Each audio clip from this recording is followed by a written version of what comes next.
Hello. Welcome to the Cold bird truth. Was that a fly flying in your face? Is that what you were looking at? Yeah, I already killed one. The bugs are coming out. It's warming up finally. The bugs are hatching.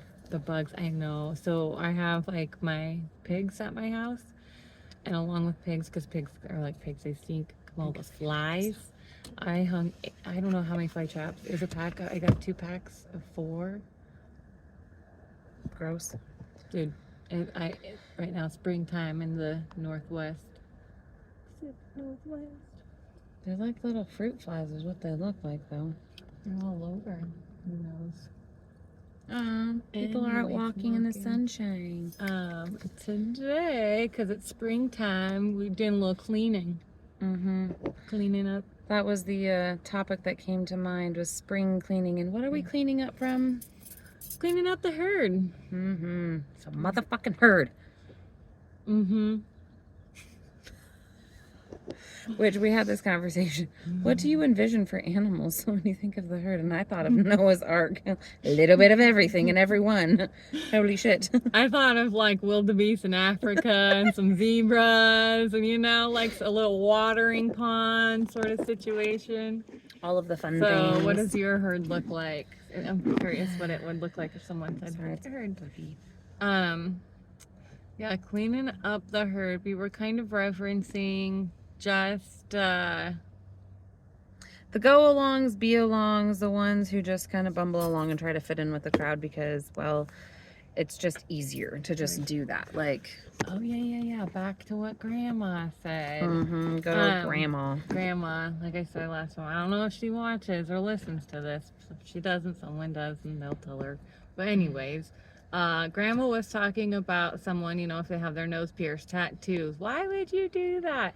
You look like everybody else. You just have to be part of the herd. Now, some people, she was saying, are just part of the herd. They want to blend in. That's what they want in life. They want to be just like everybody else. So they're willing to do the normal, silly things to blend right in. And she also mentioned, which I want to take note on, that we as a society do need those people. That's part of having our human society, is having the herd. You do need that big group of people. And that's part of it as well. Really... And then we were giggling because there's us who are not part of the herd. To your grandma's point of why you need the herd people, if you will, and this is what just made me Where giggle. do you think the lions go when they're hungry? Well, to the big but herd. Imagine, okay, so people like us who are not part of the herd, animals stay together for that reason. We kind of beat to our own drum, but then the point and the purpose of the people that like just go along, well, you kind of need them because sometimes you just need those to be the worker bees, essentially. Yep. Like, go do it. Like, I mean, there's a million different references in life. Oh, they have a purpose. Absolutely. That was what Grandma meant. Yeah. Like, you need the herd. There's a purpose for them. You have to have them. But you can't be mad when somebody just wants to be like everybody else and be part of the herd either. You have to accept, like, all right, that's who they are. And that's where you have to clean it up in the herd, right? Is that part of that acceptance part, maybe? Yeah, in fact, it's giving me hope just even like rehashing this conversation because my brain is thinking like, oh, right, they are just part of the herd, which means they're predictable. Like, you just have to play the game. And like my therapist and I were talking about, we're not really trying to play a game because we're not game people, like, in all actuality. Like, not everything needs to be a goddamn game. Well, no, not in that sense, but like it's not about like winning or losing game, like how your brain like typically goes that type of a game. But in the game, in the sense of like life is gonna throw things at you, so you have to learn how to play it, how to be, maneuver with it. Yes, we're talking about that in work right now. And like with the people that go along with the herd, essentially like that. They don't like to stand out or stick out necessarily. Oftentimes it's because they are so afraid of being shamed for whatever various of reasons that it's easier to just go along and bumble along because it's Mm-hmm. like, well, I don't want to be the weird one. I don't want to be the odd one Right. out, where you and I are like, fuck that. I will gladly be like the stripey, like, you know, hot neon standout person in the crowd. I don't give a shit. Like, stare at me. I know, As long like, as I'm somewhere that I know I'm gonna be able to entertain myself. I can probably entertain myself anywhere, honestly. That's probably one of my to a fault there. but here's why. It's because we're comfortable with who we are. That's what it really boils down to. And what's hard about that is when you are really comfortable with who you are, you carry a different level of confidence, not cockiness, confidence. And then this is where the cleanup comes into play, because the people that are not born to stand out and they go against, like, they create their own herd, if you will, and they go against the mass majority of them, people don't like that because they get jealous, is really like what it boils down to. And they're envious of, like, well, why can't I do that? So then they will pick and they'll point out things. Sometimes they'll even make up blatant lies that are just so outlandishly out there that you're like, how the fuck did you even come up with that?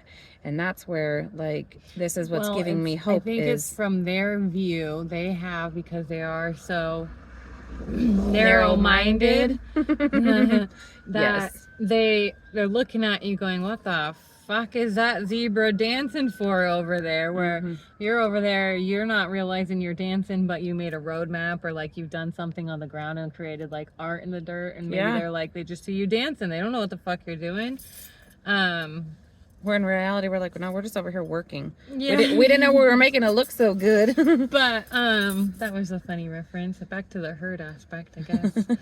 Dancing zebra, that's what I just had in my brain.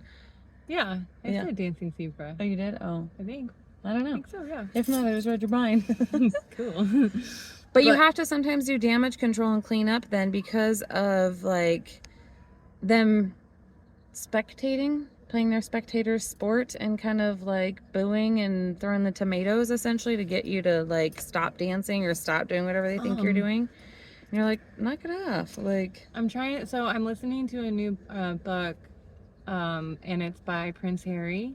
okay. And it's a biography that he wrote about himself, and obviously. And he was talking about how he was taught as a royal. There was 2 E's, and I can only remember one, but it was never explain. Explain yourself? Never explain, and never, there was another E, the 2 E's. Never excuse and never explain.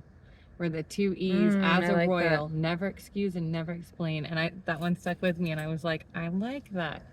If you know you're doing right, you have no reason to ever need to excuse or explain. Which is true. Why would you ever apologize for doing the right thing? Right. Like, you shouldn't have to. Right. And then if you know that you're doing the right thing and people are questioning you, like, to his point, yeah, you're not going to explain yourself. Like, no. And it goes back to, again, if they're already got their mind made up and they already have so his reference was something with paparazzi, because I'm no royal, so I don't have paparazzi, but like something bad came out in the paparazzi that was a lie or incorrect or something, and that was, he was taught never explain and never excuse, because if you explain or excuse, then you have admittance and guilt, and at that point you're already playing their game, and that's you've been caught. So you never explain and never excuse. But just add kick them out of your layer herd. To that, it is okay to point out when somebody is doing that. I love to call people out. Like, when it's not about you, when you're defending somebody else and you're protecting the integrity of somebody that you know and trust, absolutely. Absolutely, I think it's okay to do it. But maybe when it's about you and it's those kinds of attacks, that's why we have our family and friends are there to come forward and stand up for you and be like, oh, no. That way you aren't having to explain and excuse yourself. It's kind of like how we had to do damage control and cleanup from a few weeks ago. Literally. We had to spend a weekend watching trolling come in and just the shit that was being said. And it's like, we're not going to argue. We're not going to defend. We're not going to explain any of the above because we know it's all fucking wrong and bullshit. So what do? Delete, goodbye. Delete, goodbye. Delete, goodbye. Yeah, because I'm not going to sit there and argue with somebody who's so petty. I was at the neighbors on the lake having a great time that entire time too, and it was just making me giggle because I was like, what the fuck are you doing with your day? Oh, it wasn't even just there. It was multiple days, an entire weekend spent trolling And yeah, well, it makes me giggle. Yeah, so sometimes you do have to do a little cleanup. And I think it's important to know that you won't always know who fits into your herd right away or whether they belong. And that's why it's important to do the cleanup, because Cleanup is necessary. Part of life is learning, like we always talk about. And so you're learning still. You're going to have to correct and revise. I don't know why I just had like the Peanuts, you know, that like little cartoon. Yeah. And what was his name? Lionel? With a blanket? Yeah, and he had like little dust cloud. Little dirty little thing. There's a lot of those ones running around there that are now adults, and like sometimes like you need to clean your act up. What's the Orbitz commercial? Dirty mouth, clean it up. Yep, with a little clean it up. Yes. And I don't know, like, even for us, like, because we do beat to our own drum, it doesn't mean that we just think that we sit on this pedestal of like, we've got our shit together. Oh, no. We realize no. But what we do recognize, we're willing to share that part too, and we do share that part often. Yeah. We definitely don't have our act together. I mean, but the thing is that we try, and we're aware, and we're conscientious of what it is that we're doing and how our actions have an impact on other people. Like, oh yeah, it's not that I'm saying we don't have our act together as in like, oh, we make these wrong choices all the time, because we're pretty good about acknowledging the choices we're making, whether they're right or wrong. So we do pretty good on that. I'm just saying, like, but when we do fuck up and mess up, like, I feel like like how I had to call my son's school today because for 2 months I've been dropping him off at the wrong time. She thought it was late start. Thursdays we had late start, which we do, but not at the time I thought. Not as late as what she was thinking. Oh my Lanta, math club ended, so he had to be there at the real time, and dropped him off today, and boy, it took 2 months, and he's been getting there late for 2 months and never said anything. They didn't say anything, and the school didn't say anything. That's the funny part. No, and I figured it out today and called them. They said, oh, yeah, he's just been coming and rolling in. We've been seeing him go by the office, so we just mark him. We see he's here. Thanks. He's been out playing at recess. She was giggling pretty freaking hard at herself when she was like, I'm such a dumbass. Like, I'm getting the Mother of the Year award, and it made me giggle because I was like, oh. Mind you, he's been at the same school, and it's been the same time. He's in the 4th grade, and he's been there since kindergarten. Okay, that adds another layer of like funniness to it. How do I not know? I don't know. That's what I said. It's been a rough year. That's what I said to the lady at the desk. How do I not know this? And she just giggled. She I don't know either. Holy moly. But definitely know I'm not getting that award, and that's all right. So see, I make mistakes like that all the time. That's okay. However, I'm going to learn from this mistake. I now know what time school actually starts every Thursday. Oh, good job. You got 7 more Thursdays to practice before the end We're of down the to 5 school weeks year. of school. Oh, that too then. No, yeah, 5. I think it's like 4 or 5 weeks left. That's really funny, actually. He is clean, fed, sheltered, loved, and well taken care of. He is indeed. Happy little Clem. He's been getting an extra recess. That's the positive side of it. What else not? Extra sleep. I gotta ask him about that when That's he gonna gets be funny home when today. you pick him up today, for sure. Oh, for sure. That's gonna be a fun conversation. All of the fun things. How he didn't put it together, rolling in late every Thursday. Oh, I'm sure that he knew. Mm-hmm. Kids are smart and they're resilient and they're He's sneaky such a little sometimes. snot, and he is sneaky like that. I was sneaky as a kid. Ooh, my favorite thing that I used to do. This is okay. Again, beating to my own drum, but also part of the hurt. I loved The Price is Right with Bob Barker, man. It was my favorite, and I'll never forget first grade. This is when I was in school in Seattle. And I used to sneak out of my class and say I had to go to the bathroom, and then I would go over to the portable that was on the outside of the school for, I don't even know what kind of a teacher this was, to be honest with you. But they had all sorts of random, crazy, cool things in there. The therapist room, probably. No, it wasn't. No, it was like they worked with like kids from like different cultures and stuff like that. Like the EAP, like the ECPA or whatever.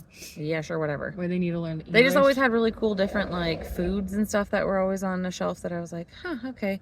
But they had a TV and I could go out and sneak out and go watch The Price is Right with Bob Barker. That's funny. I know, and I never got caught. Huh? I don't know how I never got caught, but I never got caught doing it. The time I got in trouble, like at that school, was when I told one of the recess like people, they tried to tell me what to do one day, and I was like, my parents said that I don't have to listen to you. That was a dumb thing to do because they called my parents, and then my parents like, oh, so we told you didn't have to listen to your teachers, huh? And I was like, and then I got grounded and I didn't get to participate in the ice cream social that night. And you learned not to lie, huh? I did. Good. My dad was so good at like giving us consequences that were so impactful, like to each one of us, and mine was treats. Like at the point in my life, to go to the ice cream social. No, I had to go. I just didn't get to have any ice cream, so to have to go be the kid who didn't get ice cream where everybody else was. Because like, your sister still wanted to go. Of course. You just didn't get the ice cream. Yes, I did not get the treat. So my son's baseball coach told us one the other day, because I was talking to him about like what motivates kids when they're naughty sometimes, and I was like, I have a hard time finding it with Jackson because not a lot bothers him, and he said, cut his hair off. Oh. I said, what? And he said, I figured this out with Mona, my oldest, and he said, cut his hair. I could see that. And when he said that, I was like, that would break his heart though. He goes, uh-huh. And I was like, but that would break his heart. And yours. And he was like, uh-huh. Uh-huh. And so the next time he ever does anything, and he's never that naughty where I would cut his whole hair off, but if he ever does do anything naughty, I'm shaving his head. I've got that one in my wallet for later. That's a good one. Stashing it. It only typically takes one or two good consequences. The boys, it grows back fast. You know, it's nothing crazy. If you had a girl, I would never, because, you know, to that extent, that would be... Well, okay, so I grew up with 3 sisters, and like I said, each one of us is so different that, like, my dad was really good at figuring out what was important to each one of us, and boy, was he good at pinging you right where it freaking hurt. And, yeah, like, That's funny. I don't know.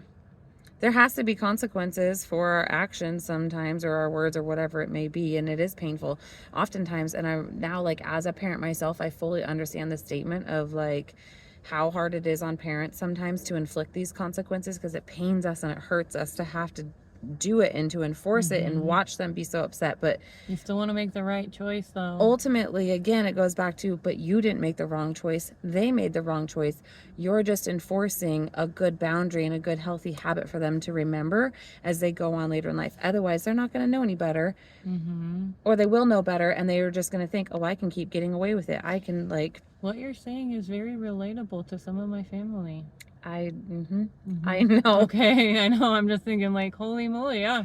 This is literally what I've been saying. Please make the right choices. I understand that they're hard, but it doesn't mean that they aren't the right choice to be making. It's the same thing with me and my kids and how I ended up in the shitstorm that I did, because I am one that learned these hard lessons as a kid, and I swore, becoming a parent, I was not going to be the parent that's the pushover, the one that just, like, condones shitty behavior. Like, you don't get to talk back and be disrespectful, or, like, think that you don't have to participate just because some other adult is giving you ill advice or whatever it may be. And this even goes to, like, households where you have 2 parents.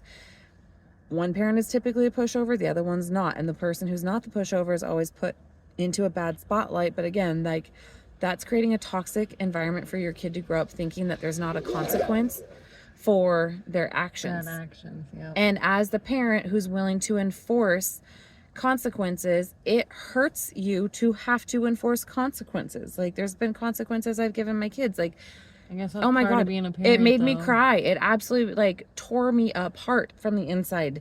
But I was like, I know that if I don't do this and I don't follow through, then that's going to teach my kids that there is no follow through, and it's not going to make them think twice the second time that they go to do this, or the third time. Like, me not getting to eat ice cream at the ice cream social made me realize, yeah, I'm probably not going to backtalk my teacher again, because there's going to be some sort of a consequence that I'm not going to like for that. I showed up to the office this morning and she had already eaten her bowl of ice cream. That is funny, actually, that I did eat ice cream. It was left over from last night. She's like, that's just leftovers. Yeah, I had to get motivated. But to conclude and wrap this full circle is basically cleaning up the herd and the mess and all of the things. Sometimes the mess is not even yours to clean up, but it is on you to enforce and kind of, like, kick the momentum going to get the cleanup going, because, well, again, like, you're not gonna sit in your own shit, like, or somebody else's that they've left. Like, you gotta do it, and it's not really fun sometimes, but that's all right. What did you say? It's a gross kind of analogy. It just made me think of a dog, like a well-trained dog. This is why crate training works too. Because if they go potty in their crate, if they have to sit in it, then they won't do it again. Right. So there's that. Yeah. Same thing with humans. So I mean, you're not going to sit in it. And then the ones who just sit in their own filth already know. That's why they have the shame. Oh my God, I thought that person was taking their pants off. Oh my. What is that person doing? No, they're going to, what is it? Climbing. Yeah, rock but climbing. What is it called when you come the other way down the rock? Belaying. What? When you belay down. Yeah, that. Yeah. But like he's putting it all on, but oh man, it didn't look like he was wearing pants for a second. Oh my anyway, Lord. Get right? Do you see what I'm saying now? Okay, and with that note, those yellow shorts too. Thanks for tuning in to this week's Cold Brew Truth. Talk to you later. Until next time. Bye.